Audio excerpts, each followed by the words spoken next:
હા બોલો. નમસ્તે. બોલો બોલો સાહેબ. કાચ ખોલો નાખો. કઈ ખુશીમાં? હા બતાવો, લેખિતમાં હુકમ બતાવો મને. નહીં, હું વકીલ છું. તમે વકીલને રોકવાનો પરિપત્ર હોય તો બતાવો. નહીં, હું અત્યારે એડવોકેટ છું, મારા યુનિફોર્મમાં છું. તમે વકીલને રોકવાનો હુકમ હોય તો બતાવો, નહીં તો પછી હું તમારા વિરુદ્ધ ફરિયાદ કરીશ. તમને હુકમ હશે એ સ્વીકાર્યો. હું એડવોકેટ છું. નહીં, હું એડવોકેટ છું, યુનિફોર્મમાં છું. હું અમારા ક્લાયન્ટ માટે જાઉં છું. વકીલને રોકવાનો તમને કોઈ સત્તા હોય તો તમે મને પરિપત્ર બતાવો.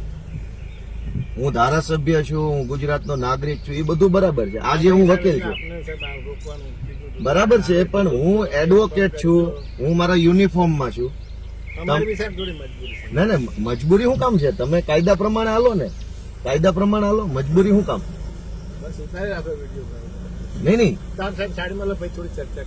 નહીં, તમે મને પરિપત્ર બતાવો કે એડવોકેટને રોકવાનો તમને સત્તા મળેલી છે. તમારા સાહેબને પૂછી લો કે એ યુનિફોર્મમાં આવ્યા છે. તમે એને પૂછો, યુનિફોર્મમાં છે, એડવોકેટ છે, ક્લાયન્ટ માટે, અમારા ક્લાયન્ટ માટે હું જાઉં છું. તમારે વકીલને રોકવાની સત્તા હોય તો લેખિત પરિપત્ર મને બતાવો. એ 2 કલાક ઉભા રહીએ.